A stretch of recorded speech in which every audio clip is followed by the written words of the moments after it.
صلی اللہ علیہ وآلہ صلی اللہ وسلم الصلاۃ والسلام علیہ رسول اللہ صلی اللہ تعالی علیہ وسلم نحمدہ و نصلی علی رسول الکریم وعلی آلہ الفقیم اما بعد واعوذ باللہ من الشیطان الرجیم بسم اللہ الرحمن الرحیم ان الساعۃ آتیہ صدق اللہ المولانا العظیم و صدق رسولہ النبی المکین الکریم ونحن علی ذلک لمن الشاہدین والشاکرین والحمد للہ رب العالمین۔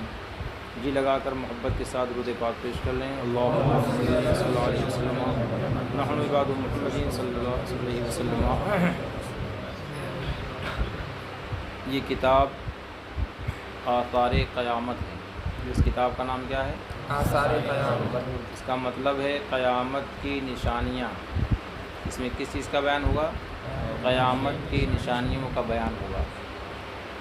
پیر و مرشد حضور تاج الشریعہ علیہ رحمۃ الرضوان نے کنز العمال شریف کی ایک حدیث پاک نقل فرمائی ہے قیامت کی نشانیوں کے سلسلے میں، جس میں کم و بیش 72 نشانیوں کا ذکر فرمایا ہے قیامت کے تعلق سے۔ ہم اور آپ کے پیر و مرشد نے ان میں سے تمام نشانیوں کو نہ ذکر کر کے وہ نشانیاں جو ظاہر ہو چکی ہیں یا ظاہر ہو رہی ہیں ان کا ذکر فرماتے ہوئے سب سے پہلی نشانی یہ بیان فرمائی کہ جب نماز کو رائیگاں کیا جائے گا، یعنی نماز کو برباد کیا جائے گا، نماز کو جان بوجھ کر کے چھوڑا جائے گا۔ یہ پہلی نشانی تھی۔ دوسری نشانی حدیث پاک میں یہ ہے کہ جب امانت رائیگاں کر دی جائے گی، امانت جب رائیگاں کر دی جائے گی یعنی امانت کو بھی خیانت میں تبدیل کر دیا جائے گا۔ امانت نہیں، اس کو لوگ محسوس بھی نہیں کریں گے کہ یہ امانت ہے، بلکہ اس کو اپنا مال سمجھ کر کے یا اس میں رد و بدل کر کے یا خرد برد کر کے اس کو پیش کریں گے۔ امام تاج الشریعہ علیہ رحمۃ الرضوان نے حدیث پاک میں جو لفظ امانت ہے اس کے سلسلے میں یہ بیان فرمایا ہے کہ یہ امانت عام ہے۔ امانت کیا ہے؟ عام ہے، جس کی وضاحت گئے درس میں بھی ہو گئی تھی۔ یہ چونکہ آپ کے ذہن کو قریب کرنا مقصود ہے کہ کیا پڑھے تھے، کیا درس لیے تھے اس ہفتے میں، تاکہ آپس میں دونوں کا توازن برقرار رہے اور آپ کا ملاپ ہو جائے کہ گئے درس میں کیا بیان ہوا تھا اور آج کے درس میں کیا بیان ہوگا۔ تو حضرت نے ارشاد فرمایا تھا کہ امانت یہ صرف مال ہی کو نہیں شامل ہے، امانت یہ عام ہے، مال کو بھی شامل ہے، علم کو بھی شامل ہے اور عمل کو بھی شامل ہے، یعنی تینوں چیزیں اس کے اندر آ گئیں، مال، علم اور عمل۔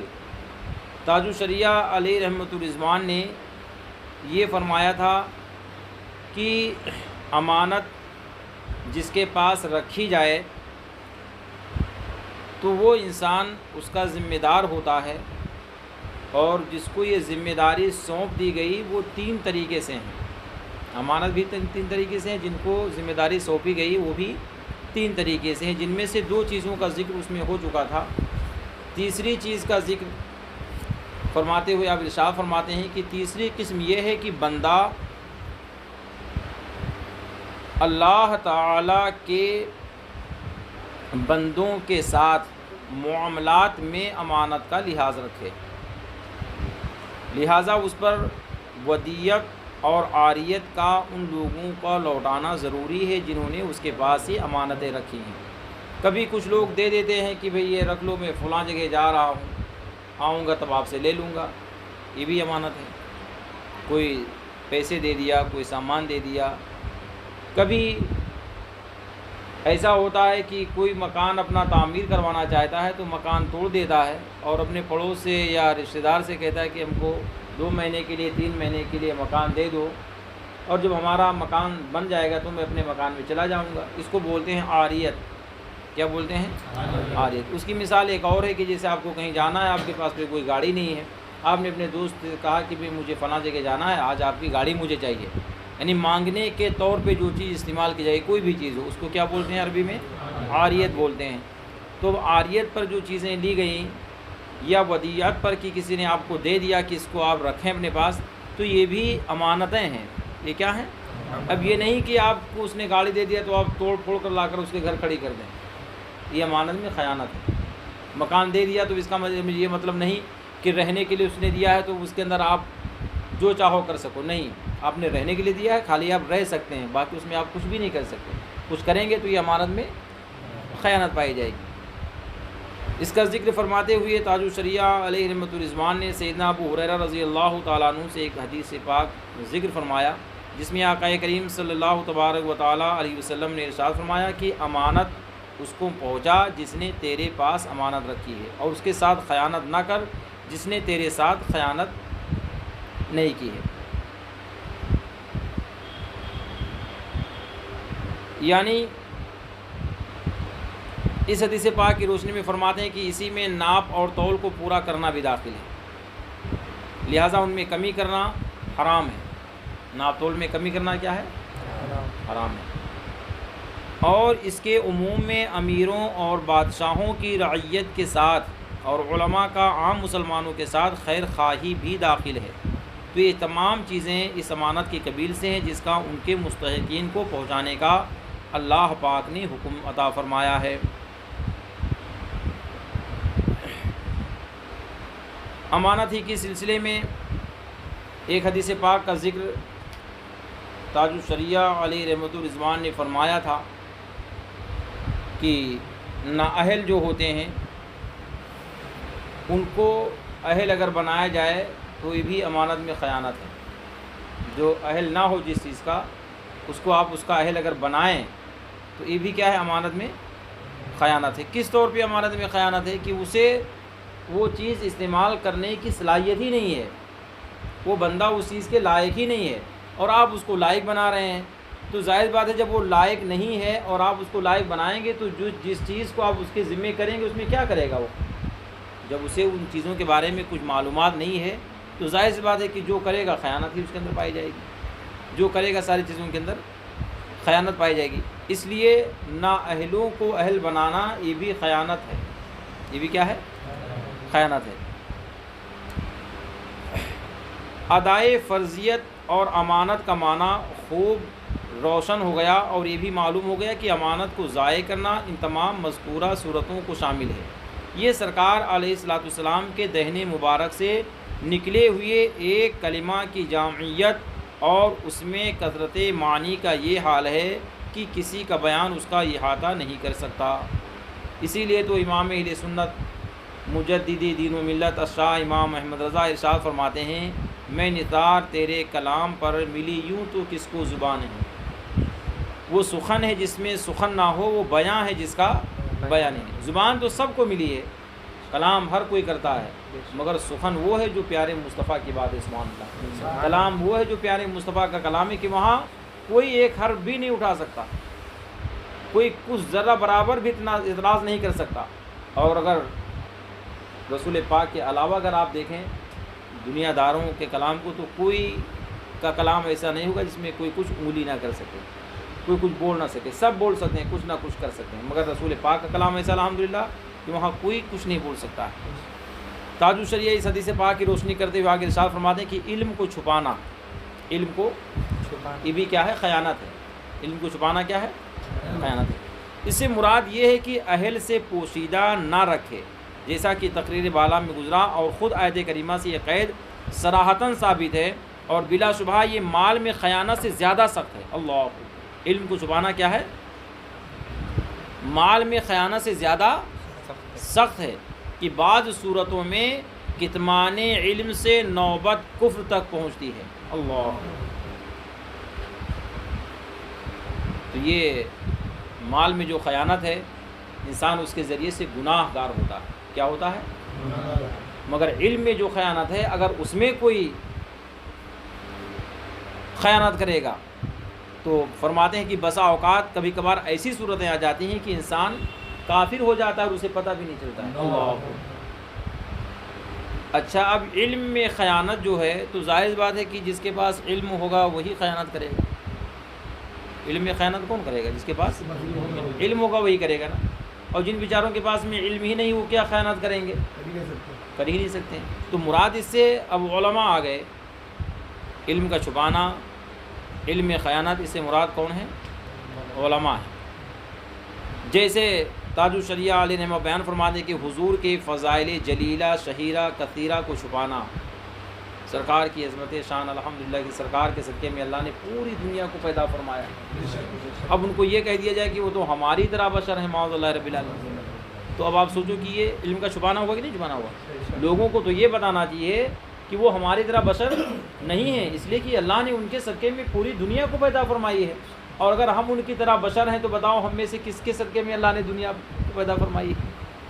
تو اب اگر کوئی یہ کہے کہ اللہ نے ان کے صدقے، اللہ نے، وہ تو عام انسان ہیں، عام بشر ہیں معاذ اللہ، تو اب ان کے فضائل جلیلہ کو چھپایا کہ نہیں چھپایا؟ جو نبی پاک کی عظمت شان ہے اس کو چھپایا کہ نہیں چھپایا؟ اور یہی کیا ہے؟ کتمان علم ہے، اسی کو علم کو چھپانا، اور یہی خیانت ہے۔ یہ کیا ہے؟ خیانت ہے۔ تاج الشریعہ علیہ فرماتے ہیں کہ اور ان تمام فضائل کو ذکر نہ کر کے ان کے بجائے ایسی باتیں بیان کرنا جس سے تنقیص شان رسالت ہوتی ہے، یعنی اللہ کے رسول کی شان میں کمی آتی ہے، تنقیص ہوتی ہے، نقص اور عیب پایا جاتا ہے۔ یہ اگلے زمانے میں یہودیوں کی خصلت تھی، یعنی آج اگر کوئی رسول پاک کی شان میں تنقیص کرتا ہے، آپ کی عظمت شان کو گھٹاتا ہے، رسول پاک کے فضائل کو بیان نہیں کرتا ہے، تو یہ کس کا طریقہ؟ یہودیوں کا طریقہ ہے۔ یہودی اپنے زمانے میں کرتے تھے کہ ان کے زمانے کے جو انبیاء کرام تھے ان کی شان میں توہین کیا کرتے تھے، ان کی فضائل کو بیان نہ کر کے بلکہ ان کے شان میں تنقیصیں کیا کرتے تھے۔ تو آج امت مصطفیٰ میں اگر کوئی شخص ایسا کرتا ہے تو وہ یہودیوں کی سنت اپناتا ہے، اہل سنت کی سنت نہیں اپناتا ہے۔ فرماتے ہیں اور اب یعنی آج کے زمانے میں یہ خصلت کس کے اندر پائی جاتی ہے جو یہودیوں کی تھی؟ فرماتے ہیں اس کے مصداق وہابیہ، دیابنا وغیرہما، ان کے علاوہ اور بہت سارے فرقے ہیں جو رسول پاک صلی اللہ علیہ وسلم کی شان میں جان بوجھ کر کے ایسی باتیں لا کر کے پیش کرتے ہیں جس سے رسول پاک کی شان میں تنقیص لازم آتی ہے۔ تو یہ امانت میں خیانت کرنے والے علماء کی ایک جماعت ہے جو آج اچھی طریقے سے برسر پیکار ہیں، صرف اسی بات پر ان کا فوکس رہتا ہے کہ ہم کون سی چیز ایسی تلاش کریں جس کی بنا پر ہم شان اقدس میں توہین کو ثابت کریں، معاذ اللہ رب العالمین۔ آپ سوچو یہ بہت بڑی چیز ہے یہ، اور سرکار علیہ السلام کی شان میں یہ توہین انسان کو کیا کر دے ہے؟ کافر کر دے گی۔ کیا کر دے گی؟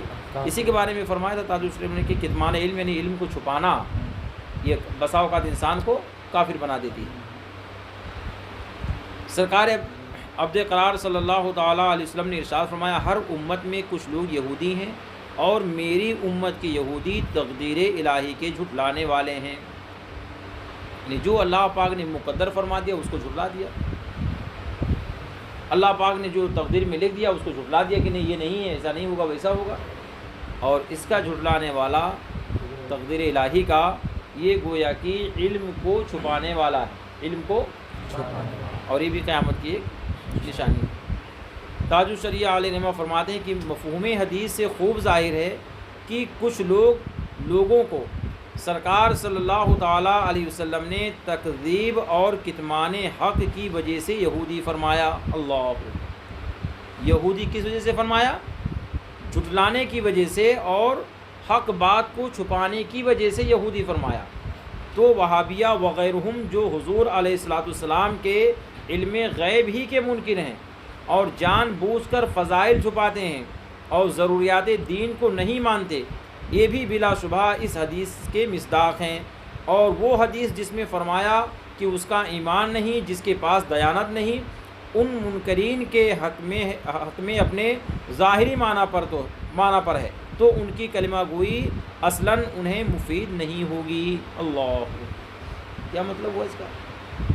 کہ زبان سے ہم کہیں کہ مسلمان ہیں، اپنے لباس سے ہم ظاہر کریں کہ ہم مسلمان ہیں، اسلامی کرتا پیجامہ ٹوپی، چہرے پہ داڑھی، یہ سب سجا کر کے رکھیں، ظاہراً میں لوگ دیکھیں سمجھیں کہ مسلمان ہیں، اور حقیقت یہ ہے کہ وہ رسول پاک کے علم غیب کے منکر ہیں۔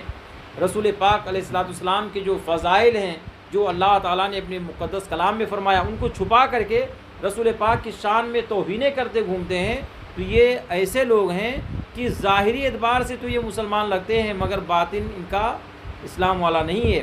اس سلسلے میں اعلیٰ حضرت عظیم البرکت رضی اللہ تبارک و تعالیٰ عنہ نے بڑا ہی پیارا شعر ارشاد فرمایا ہے، فرماتے ہیں ذیابن فی ثیابن لپے کلمہ دل میں گستاخی، اللہ اکبر، ذیابن فی ثیابن لپے کلمہ دل میں گستاخی، سلام اسلامی ملحد کو کی تسلیمی زبانی ہے، اللہ اکبر۔ کیا فرماتے ہیں تاج امام اہل سنت اعلیٰ حضرت عظیم البرکت؟ ذیابن کا معنی ہوتا ہے بھیڑیا، عربی کا لفظ ہے ذیاب، بھیڑیا سمجھتے ہیں آپ لوگ؟ جو بکریوں کا شکار کرتا ہے اس کو کیا بولتے ہیں؟ بھیڑیا بولتے ہیں، وہ بکریوں کو کھا لیتا ہے۔ اور جو عام طریقے سے جانوروں کو پریشان کرتا ہے اس کو شیر بولتے ہیں، اردو میں کیا بولتے ہیں؟ یہ الگ قسم ہے بھیڑیا، یہ شیر سے بھی زیادہ خطرناک، بہت مکار ہوتا ہے بھیڑیا، بڑے دھوکے کے ذریعے سے بکریوں کو اٹھا لے جاتا ہے یہ۔ تو ذیاب کا معنی بھیڑیا اور ثیاب کا معنی عربی میں لباس ہوتا ہے۔ لباس کو، کپڑے کو کیا بولتے ہیں عربی میں؟ ثیاب بولتے ہیں، ثوبن اور ثیاب بولتے ہیں۔ تو یہ حدیث پاک کے الفاظ ہیں، ذیابن فی ثیابن، یعنی کپڑے میں بھیڑیا ہوں گے۔ ایک بھیڑیے وہ ہوں گے جو بکریوں کو اٹھاتے ہیں، اب کپڑے والے بھیڑیے کون ہوں گے؟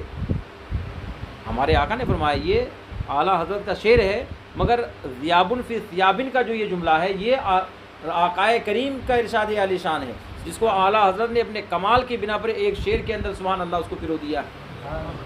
آپ فرماتے ہیں کہ ذیابن فی ثیابن، یعنی یہ بھیڑیے جو بکریوں کو اٹھاتے ہیں وہ الگ قسم ہے، اور ایک قسم ایسے بھیڑیوں کی ہوگی جو کپڑے بھی پہنیں گے، اچھے اچھے لباس بھی پہنیں گے، اور ان کا حال یہ ہوگا کہ وہ زبان سے کلمہ پڑھیں گے مگر دل میں گستاخی چھپی ہوگی، دل میں گستاخی۔ ایسا اگر کوئی شخص ہو تو اس کا اسلام اسی کو مبارک ہو، یہ اسلام اللہ پاک کی بارگاہ میں قبول نہیں کیا جائے گا۔ وہ اسلام کی ظاہر میں لگے مسلمان، ظاہر میں اسلام کی بات کریں اور دل میں اپنے اسلام کی محبت نہ رکھیں، دل میں بغض ہو، دل میں عناد ہو، دل میں اس کلمہ کا پاس و لحاظ نہ ہو۔ تو جب دل میں پاس و لحاظ نہیں ہوگا تو یہ ظاہری ایمان لانا یہ کام نہیں دے گا، یہ ظاہری کام نہیں دے گا۔ اور یہ منافقین بھی رسالت میں کرتے تھے کہ جب مسلمانوں کے پاس جاتے تھے تو قرآن فرماتا ہے قالوا آمنا وَإِذَا لَقُوا الَّذِينَ آمَنُوا قَالُوا آمَنَّا، جب مسلمانوں سے ملتے تو کیا کہتے؟ ہم تو آپ کے ساتھ میں، ہم تو ایمان لے آئے۔ وَإِذَا خَلَوْا إِلَىٰ شَيَاطِينِهِمْ، اور جب اپنے بڑے بڑے سرداروں کے پاس، گرو گھنٹالوں کے پاس جاتے تو کیا کہتے؟ انما معاکم، ہم تو آپ کے ساتھ میں، انما نحن مستہزئون، ہم تو ایسے ہنسی مذاق کر رہے تھے مسلمانوں کے ساتھ۔ معاذ اللہ رب العالمین، یہ قرآن کے پہلے پارے کی آیتیں ہیں۔ یہ کون کرتے تھے؟ منافقین کرتے تھے سب، کہ سرکار کے بارگاہ میں جاتے مسلمانوں سے ملتے تو کہتے ہم تو مسلمان ہیں، اور جب کفار و مشرکین کے پاس جاتے تو کہتے ہم تو آپ کے ساتھ میں ہیں، مسلمانوں سے تو ہم تو ہنسی مذاق کر رہے تھے۔ آج بھی ایسے لوگ موجود ہیں کہ جب سنی صحیح العقیدہ مسلمانوں کے ساتھ میں آتے ہیں تو بہت اچھے طریقے سے ثابت کرتے ہیں کہ ہم تو الحمدللہ سنی ہیں، رسول پاک کے چاہنے والے ہیں، آقا کریم سے محبت کرنے والے ہیں، ایک سے ایک باتیں ہم اور آپ کے سامنے لا کر کے بولتے ہیں، اور اس کے بعد میں جب وہ آپ کے دل میں گھر بنا لیتے ہیں تب وہ کہیں گے کہ ہاں وہاں کیوں جاتے ہو مزاروں پہ، وہاں تو مٹی کا ڈھیر رہے، وہاں جاؤ گے تو شرک ہو جائے گا۔ سلام کیوں پڑھتے ہو؟ سلام تو وہاں پڑھا جاتا ہے کہ مدینے میں تم ہو، یہاں سے مدینہ شریف بہت دور ہے، یہاں سے سلام کیسے؟ یعنی یہ باتیں وہ اس وقت کہیں گے جب آپ کو بالکل اپنا بنا لیں گے۔ یہ بالکل اسی طریقے سے ہے جو آقا کریم صلی اللہ تبارک و تعالیٰ علیہ وسلم نے ارشاد فرمایا ہے۔ تو ایسے لوگوں کی جو صفتیں ہیں یہ صفتیں کار آمد نہیں ہیں، اور ایسے ہی لوگوں کے بارے میں ہے کہ یہ علماء وہ علماء ہیں جو علماء سو ہیں، جنہوں نے اچھائیوں کو چھوڑ کر برائیوں کو اپنا لیا۔ اور حال یہ ہونا چاہیے کہ علم جو اللہ پاک نے تمہیں اچھا عطا فرمایا ہے اس علم کی قدر کرو، اور اپنے بھائیوں کے اندر بھی علم کی روشنی آپ بانٹو، مگر علم کی روشنی نہ بانٹنا بلکہ اس کی جگہ پر اندھیرے میں مسلمانوں کو رکھنا، یہ کتمان علم ہے۔ یہ کیا ہے؟ ہاں، کسی نے نہیں کہا، آپ تاریخ اٹھا کر کے دیکھو، کسی نے نہیں کہا ہے مسلمانوں نے کہ نبی ہماری طرح بشر ہیں۔ قرآن بیان فرماتا ہے کہ سب سے پہلے اگر کسی نے کہا کہ نبی ہماری طرح بشر ہیں تو کفاروں نے کہا تھا۔ کس نے کہا تھا؟ کافروں نے کہا تھا کہ نبی تو ہماری طرح بشر ہیں، معاذ اللہ۔ کسی مسلمان نے نہیں کہا تھا۔ اور آج اپنے آپ کو مسلمان بھی کہتے ہیں، وہ کہتے ہیں نبی ہماری طرح بشر ہیں، ہمارے بڑے بھائی ہیں، معاذ اللہ۔ یہ سب جملے اسی حدیث پاک کی روشنی میں ہے کہ یہ علم کو چھپا رہے ہیں۔ علم تو یہ ہونا چاہیے کہ ان کو یہ بتانا چاہیے کہ رسول پاک علیہ الصلوۃ والسلام تو تمام نبیوں کے سردار ہیں، تمام رسولوں کے سردار ہیں۔ اللہ تعالیٰ نے سب سے افضل و اعلیٰ ساری کائنات میں اپنے محبوب کو پیدا فرمایا ہے، ان کا جیسا نہ تو کوئی پیدا ہوا ہے اور نہ تو کوئی پیدا ہوگا قیامت میں، تو یہ کون بتائے گا؟ الحمدللہ یہ چیزیں علماء اہل سنت بتاتے ہیں، سبحان اللہ، کون بتاتے ہیں؟ اور علماء اہل سنت کس کے روشنی بتاتے ہیں؟ اعلیٰ حضرت امام اہل سنت کی روشنی بتائیں۔ ہمیں الحمدللہ اعلیٰ حضرت نے سکھایا کہ اپنے نبی کی کیا قدر کرنا چاہیے، ہمارے نبی کی کیا شان ہے، یہ الحمدللہ ہمارے امام اہل سنت اعلیٰ حضرت سرکار نے بتایا۔ یہاں پر جو منکرین کا ذکر فرمایا تھا تاج الشریعہ علیہ رحمٰ نے، کہ جو ظاہری طور پر اپنے آپ کو دکھاتے ہیں کہ ہم مسلمان ہیں اور باطن ان کا یہ ہے کہ وہ اسلام سے وابستہ نہیں ہے، تو ان کے بارے میں فرماتے ہیں کہ یہ قرب قیامت کی نشانیوں میں سے ہے کہ جان بوجھ کر کے علم کو چھپا کر جو چیزیں حق ہیں انہیں جھوٹ کہا جائے، جو جھوٹ ہیں انہیں سچ کہا جائے، اور جو ایسا کام کرے گا وہ گناہوں میں مبتلا ہوگا، بڑے بڑے گناہوں میں مبتلا ہوگا جنہیں گناہ کبیرہ کہا جاتا ہے۔ یہ حدیث پاک جو اوپر پیش کیا، اس کی روشنی میں تاج الشریعہ علیہ رحمہ فرماتے کہ یہاں سے ظاہر ہوا کہ حدیث میں قرب قیامت کی نشانیوں میں جو یہ فرمایا کہ کبیرہ گناہوں کو حلال ٹھہرائیں گے، یہ جملہ فقرہ سابقہ سے مربوط ہے اور دونوں میں علاقۂ سبب و مسبب کا ایک ہی ہے، یعنی جب امانت ان سے مسلوب ہو جائے گی تو ان کا ضائع کرنا یہی ہے کہ وہ کبیرہ گناہوں میں بے پرواہی کے ساتھ مبتلا ہو جائیں گے، یا معاذ اللہ انہیں دل سے حلال جان کر ایمان سے دور اور دین سے بیزار ہو جائیں گے۔ اللہ، حدیث دونوں معنی کو شامل ہے اور دونوں فریق حدیث کے الگ الگ محمل کے اعتبار سے حدیث کے مصداق ہیں، اور دوسرا فریق یعنی جو محرمات قطعیہ کو حلال جانے، یعنی جن چیزوں کو اللہ اور اس کے رسول نے حرام فرما دیا ہے ان کو کیا جانے، وہ حلال جانے۔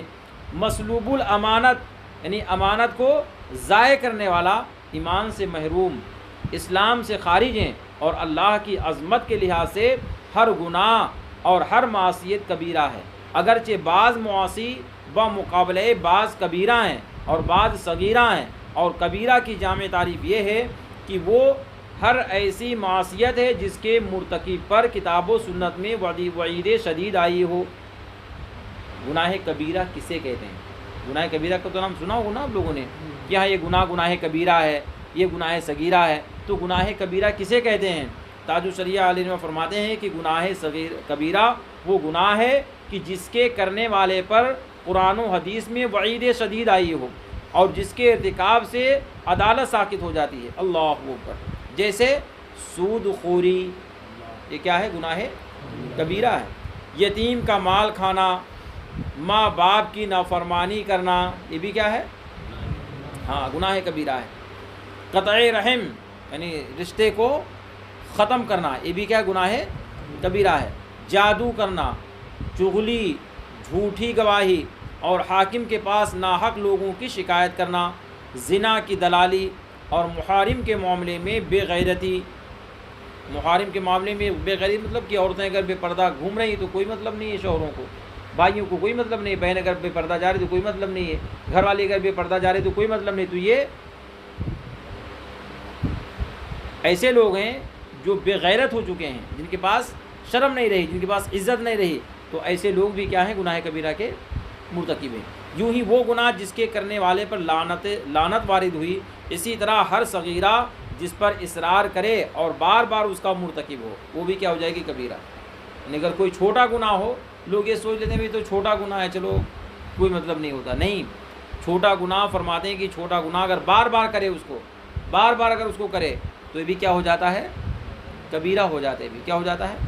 ہاں، اس لیے چھوٹے گناہ کو گناہ ہی سمجھنا چاہیے، یہ نہ سمجھنا چاہیے چلو ٹھیک ہے چھوٹا ہے کر لو کوئی بات نہیں، کہیں ہو گیا جانے میں ہو گئے ایک آدھ مرتبہ تو الگ چیز ہے، بار بار اسی کو کرنا، بار بار اسی کو کرنا، یہ کیا ہو جاتا ہے؟ گناہ کبیرہ بنا دیتا ہے۔ حضرت ابن عباس رضی اللہ تعالیٰ عنہ فرماتے ہیں لا کبیرۃ مال استغفار ولا صغیرۃ مال اصرار، یعنی استغفار کے ساتھ کوئی گناہ کبیرہ نہیں رہتا۔ انسان نے اگر گناہ کیا، توبہ کر لیا تو اللہ پاک گناہ کو معاف فرما دیتا ہے، اور اصرار کے ساتھ کوئی گناہ اگر کرتا ہے تو گناہ صغیرہ نہیں رہتا بلکہ وہ گناہ کبیرہ ہو جاتا ہے۔ فیض القدیر کا حوالہ پیش فرمایا۔ یہ دو نشانیاں ہو گئی قیامت کی۔ پہلی نشانی کیا ہے؟ جب نماز کو رائیگاں کیا جائے، ضائع کیا جائے۔ دوسری نشانی یہ ہے کہ جب امانت میں خیانت کی جائے، نہیں امانت کو رائیگاں کیا جائے، نہیں امانت میں خیانت کی جائے۔ تو امانت کے سلسلے میں تاج الشریعہ علیہ رحمہ نے 3 حکم فرمایا۔ ایک یہ کہ امانت صرف دولت ہی کو شامل نہیں، بلکہ دولت کے ساتھ ساتھ علم کو بھی امانت شامل ہے اور عمل کو بھی امانت شامل ہے۔ ان 3 چیزوں کا ذکر فرما دیا۔ اب تیسری چیز ہے جب سود خوری کی جانے لگے۔ اللہ اکبر۔ قیامت کی نشانیوں میں سے تیسری چیز کیا ہے؟ سود خوری، یعنی سود کھانا۔ آج دیکھیے آپ کی سود کا کیا وبال ہے مسلمانوں میں، یعنی سود لینے دینے میں کوئی شرم ہی محسوس نہیں ہو رہی ہے کہ ہم یہ کیا کر رہے ہیں، حالانکہ سود کی بڑی لعنت حدیث پاک میں آئی ہے، بڑی لعنت حدیث پاک میں آئی ہے۔ سود کے بارے میں فرماتے ہیں امام اہل سنت اعلیٰ حضرت عظیم البرکت رضی اللہ تبارک و تعالیٰ عنہ کہ سود کے گناہ کے 70 درجے ہیں۔ کتنے درجے ہیں؟ سب سے ہلکا درجہ یہ ہے کہ بیٹا اپنی ماں کے ساتھ زنا کرے۔ اللہ، بیٹا اپنے ماں کے ساتھ زنا کرے تو یہ ہلکا سمجھے گا، اور اس سے کہیں زیادہ سود کھانے کو وہ سمجھے گا کہ برا ہے۔ اللہ، آپ سوچیے، اعلیٰ حضرت عظیم البرکت نے تقریباً 17 حدیث پاک پیش فرمائی۔ کتنا؟ فتاوی رضویہ شریف میں اعلیٰ حضرت سرکار نے 17 حدیث پاک کی پیش فرمائی ہیں کہ سود کھانا یہ اپنی ماں سے زنا کرنے سے بدتر ہے۔ اللہ، ایک حدیث پاک میں تو میں نے پڑھا کہ یہ بھی فرمایا گیا کہ کوئی کعبہ شریف میں زنا کرے، معاذ اللہ، کعبہ شریف میں زنا کرنے سے بڑھ کر کے سود کا کھانا اتنا خطرناک ہے۔ اور آج اس پر ہمارے معاشرے میں، ہمارے معاشرے سے مراد نہیں، ہمارے مسلمان بھائیوں کے اندر سود کے کاروبار کی بہت بڑی گرم بازاری ہے۔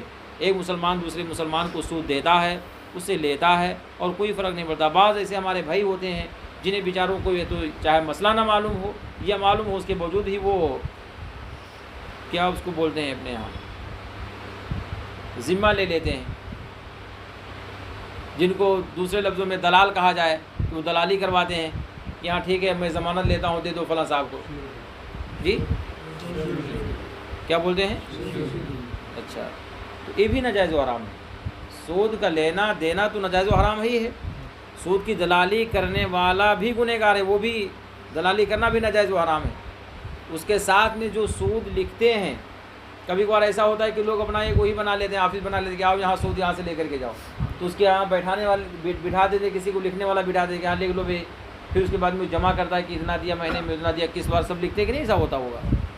فرماتے ہیں وہ لکھنے والا بھی برابر کا گنہگار ہے۔ سود لینے والا، دینے والا، سود کا گواہی دینے والا، سود لکھنے والا، یہ سب کے سب برابر گناہ کے برابر ہے گناہوں میں، کوئی کسی کا کم زیادہ نہیں ہوگا۔ اللہ، تو کتنا بڑا وبال ہے۔ اور آج جو آقا کریم صلی اللہ تبارک و تعالیٰ علیہ وسلم نے 1400 سال پہلے ارشاد فرمایا تھا، آج وہ سود کی گرم بازاری مسلمانوں میں بہت زیادہ گرم ہے، بولے رہے اور کوئی کسی پہ کوئی فرق نہیں پڑتا۔ تاج الشریعہ علیہ رحمہ نے حدیث پاک کی روشنی میں تیسرے نمبر پہ فرمایا کہ جب سود خوری کی جانے لگے تو سمجھو کہ قیامت قریب ہے۔ قیامت کیا ہے؟ نشانی اس کی ہے۔ فرماتے ہیں یعنی قرب قیامت کے آثار میں سے ایک نشانی یہ بھی ہے کہ سود خوری عام طور پر مسلمانوں میں پائی جائے گی۔ مسلمان ایک دوسرے سے سود کا لین دین کریں گے، یعنی ناپ تول والی جنس کو، جیسے گیہوں، سونا، چاندی وغیرہ، اسی جنس کے بدلے تفاضل کے ساتھ بیچیں گے۔ زیادہ لینے کی شرط پر مسلمان کو ادھار دے گا۔ حضرت سیدنا ابو ہریرہ رضی اللہ تعالیٰ عنہ سے مروی ہے، قال رسول اللہ صلی اللہ تعالیٰ علیہ وسلم یاتی علی الناس زمان لا یبالی المرء ما اخذ منہ ام من الحلال ام من الحرام، یعنی فرمایا رسول اللہ صلی اللہ تعالیٰ علیہ وسلم نے، لوگوں پر ایک ایسا زمانہ آئے گا کہ لوگ یہ خیال نہ کریں گے کہ انہوں نے حلال حاصل کیا یا حرام حاصل کیا ہے۔ اللہ، بیٹھ گئے اپنے دکان پہ صبح سے شام تک، تو شام کو یہ تو ہوتا ہے کہ ہاں کتنا مال بکا، کتنا گیا، کتنی آمدنی آئی، کتنا ادھار گیا، یہ سب کا ہوتا ہے حساب، مگر یہ حساب کوئی نہیں لگاتا کہ اس میں کیا حرام کی کوئی شائی ہے، کہیں کسی نے کوئی حرام مال تو نہیں لے لیا ہے، یا کہیں میں نے غلطی سے تو نہیں دے دیا، یا میں نے کہیں کوئی مال رزق تھا میں نے اس کو تو نہیں بیچ دیا۔ کبھی کبھار ہوتا ہے نہیں، کوئی ایک عمدہ سامان ہوتا ہے اور کبھی کوئی ایک تھوڑا اسے نیچے درجے کا ہوتا ہے، تو نیچے درجے والا جو ہوتا ہے تو ظاہر بات ہے کہ عمدہ کے مقابلے میں کم ریٹ پہ بکنا چاہیے نا اس کو۔ کوئی عیب دار ہوتا ہے اور کوئی عیب دار نہیں ہوتا ہے، تو جو عیب دار سامان ہوتا ہے وہ ظاہر سی بات ہے کہ جو اچھا سامان ہے اس سے کم ریٹ پہ بکے گا، مگر ہوتا کیا ہے کہ بیٹھے تو پورے سامان سب بیچ دیتے ہیں، اس میں کوئی فرق نہیں پڑتا ہے، عام طور سے یہ ہوتا ہے۔ تو آپ سوچئے کہ ہر چیز کا حساب آپ کرتے ہیں، مگر اس کا حساب کوئی نہیں کرتا ہوگا کہ ہاں شام سے صبح تک جو ہم نے بیچا یا خریدا یا جو ہماری آمدنی آئی، کیا اس آمدنی میں کہیں کوئی حرام کی آمدنی جس کو نہیں آئی ہوئی ہے۔ یہ سود کا معنی ہوتا ہے زیادہ لینا۔ کیا معنی ہوتا ہے؟ مثلا ایک جانب 20 کلو گیہوں ہے اور دوسرے جانب 21 کلو گیہوں، تو 20 کے بدلے 21 کلو لینا کیا ہے؟ سود ہے۔ کیا ہے؟ سود ہے۔ ایک طرف 50 کلو چنا ہے، دوسری طرف 52 کلو چنا ہے، تو اب یہ 2 کلو جو لے رہا ہے یہ کیا ہے؟ سود ہے۔ یہ دے دیا کہ بھی 50 کلو چنا لے کر کے جاؤ اور 2 مہینے کے بعد ہم کو 55 کلو لا کر کے دے دینا، تو جو 5 کلو اس کے ساتھ میں زیادہ لے رہا ہے یہ کیا ہے؟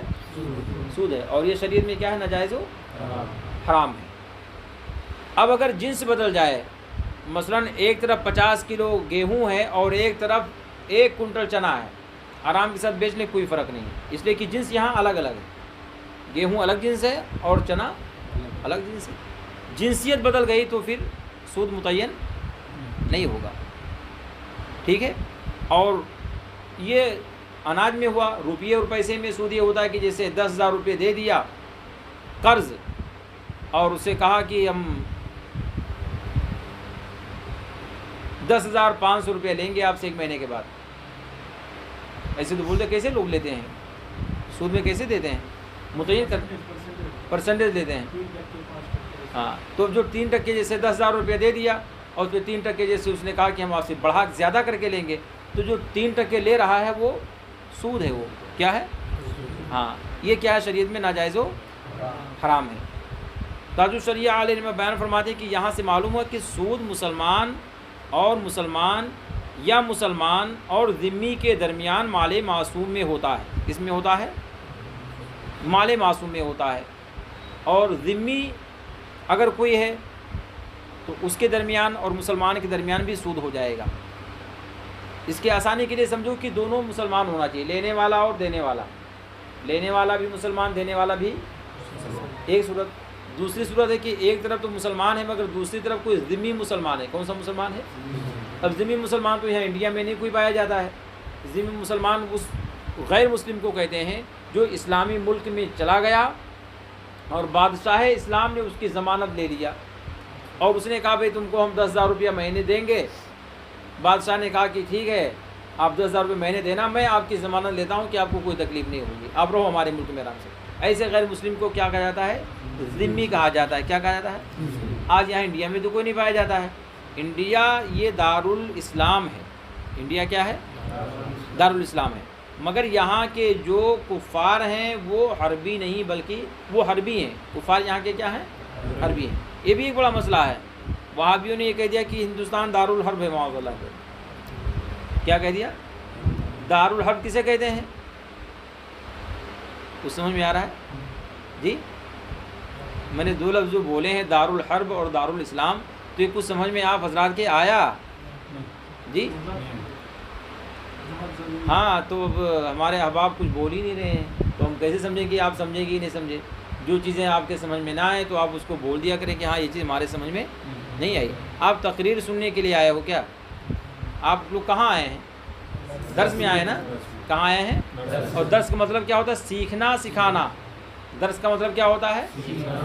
تقریر نہیں کہ آپ کو کچھ نہیں بولنا، آپ خالی سنو بس، مقرر صاحب خالی تقریر کریں گے اسٹیج پہ بیٹھ کے، آپ کو خالی سننا ہے، باقی کچھ نہیں بول سکتے. سمجھ میں آیا تو ٹھیک، نہ سمجھ میں آیا تو کوئی بات نہیں، آپ چلے گئے گھر. یہاں وہ کام نہیں، یہاں آپ کو تو سیکھنا ہے. الحمدللہ یہاں کیا کرنا ہے آپ کو، اور ہمارے ہر بھائی کو بولنے کی اجازت ہے کہ آپ بول سکتے ہیں کہ حضرت آپ نے جو یہ استعمال کیا، اس جملے کا مطلب کیا ہوتا ہے، یا اس کا مطلب معنی کیا ہوتا ہے، یا یہ شریعت میں کیا کہا جاتا ہے. تو جب آپ کچھ بولیں گے تب تو ہم سمجھیں گے نا کہ آپ کچھ سمجھتے ہیں.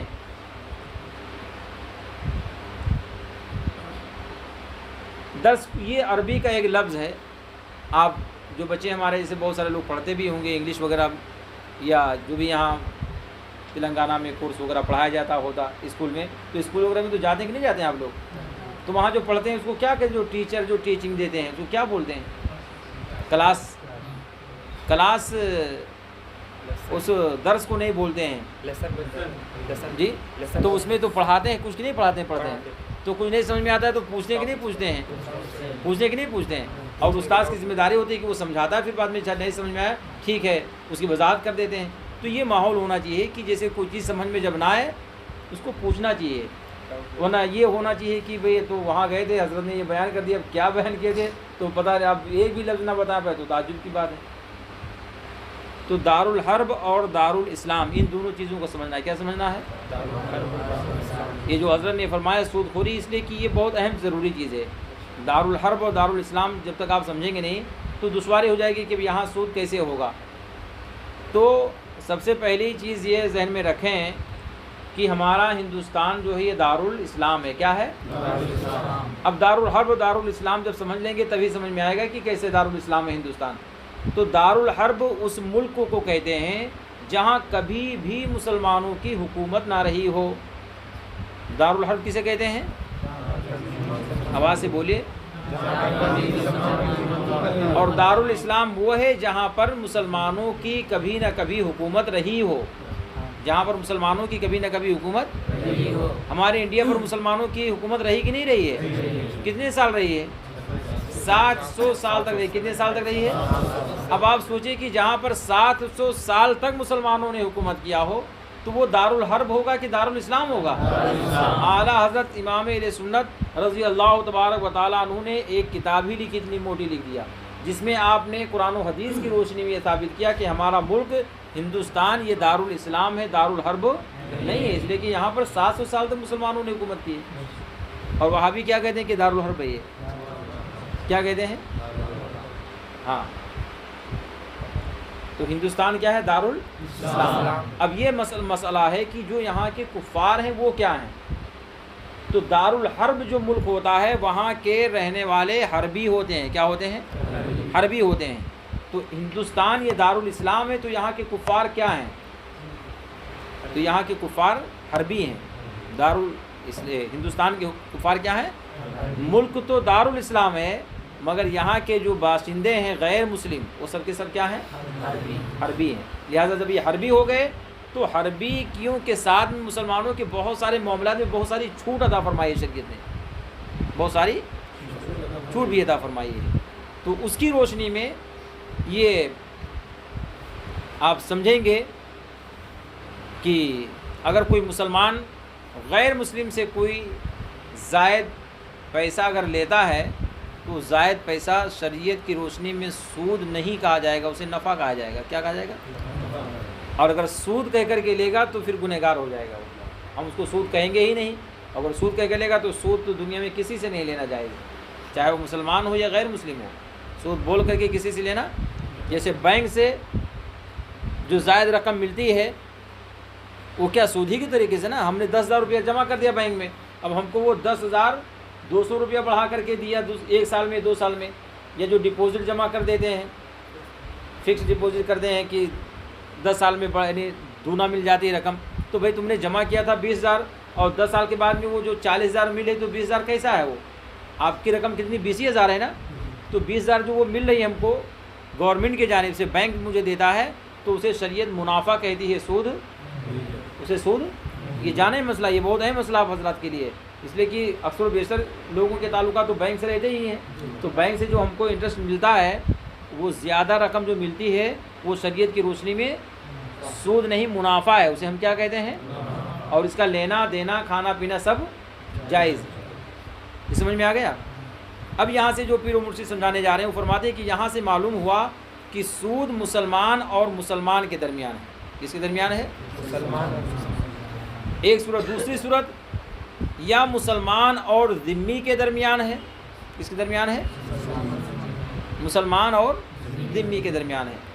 یہی دو ہی صورتیں ہیں، ان کے درمیان میں سود متعین ہوگا. اب پتہ کیا چلا کہ اگر ایک طرف مسلمان ہے اور ایک طرف غیر مسلم ہے تو سود متعین نہیں ہوگا. سود متعین نہیں ہوگا.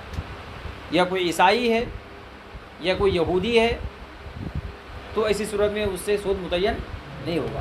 مگر یہ شرط ہے وہاں پر کہ آپ سود کہہ کر کے نہ لو اس سے.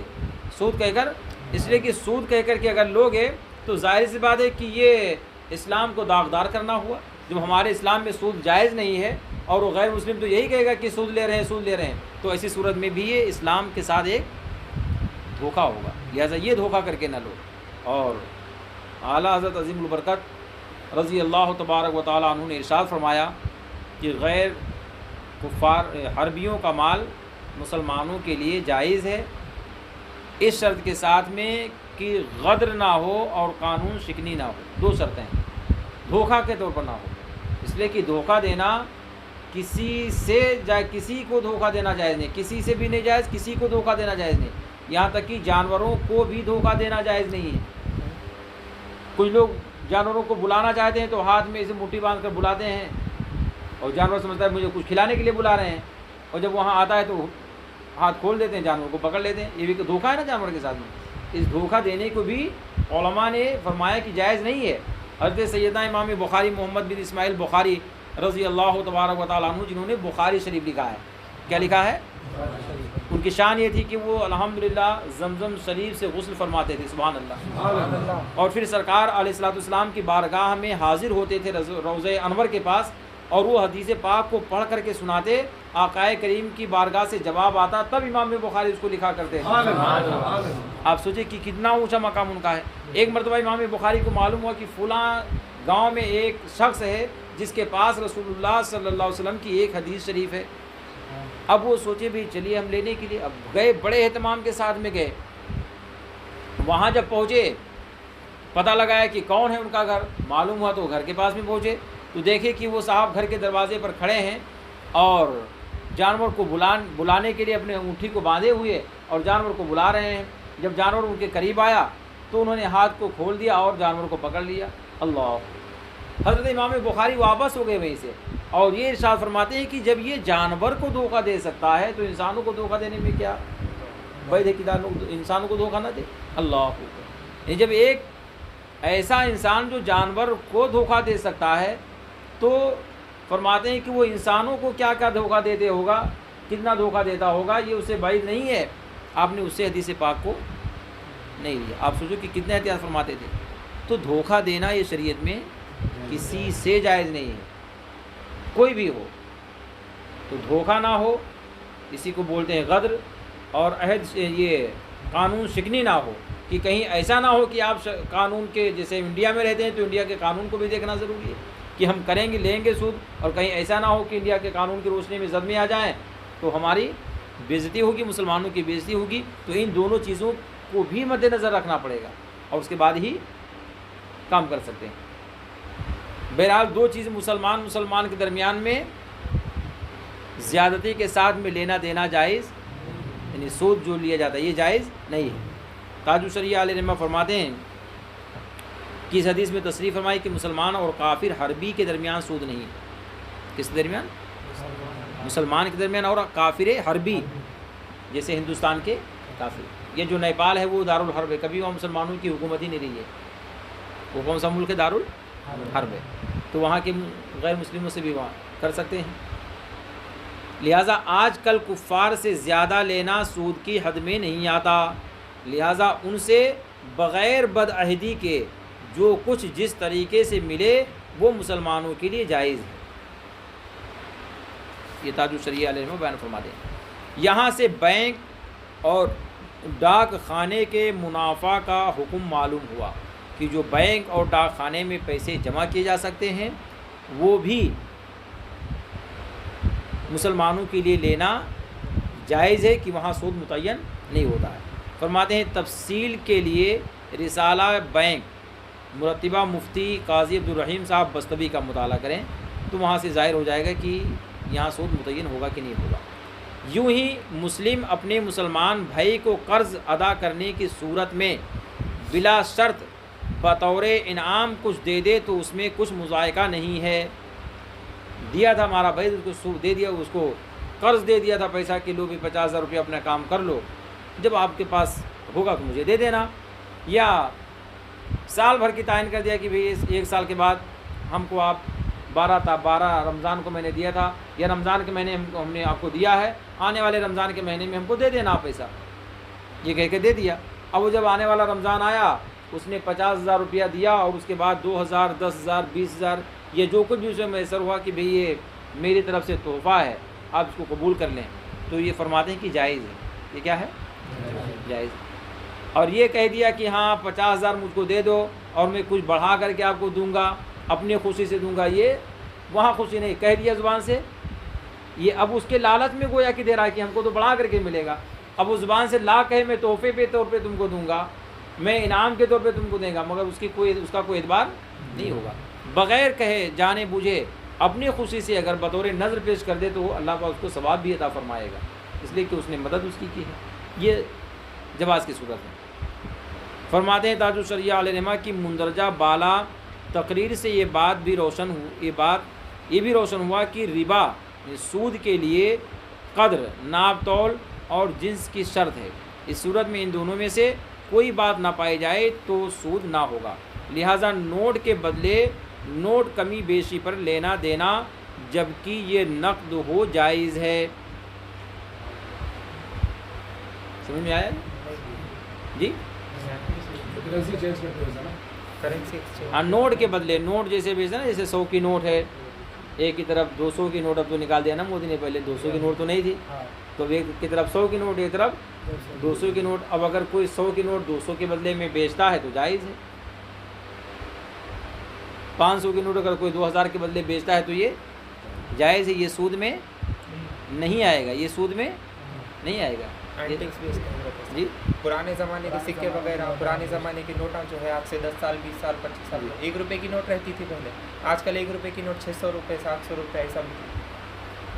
چاندی کا جو سکہ تھا، نہیں 1 روپے کی نوٹ، پیپر کے جیسا 10 کا نوٹ رہتا، پہلے 1 روپے کی رہتی تھی، 2 روپے کی بھی رہتی، اچھا، اس کو آج کل 600 700 1000 روپے ایسا بیچ رہے ہیں۔ اچھا، بیچ سکتے ہیں۔ ہاں،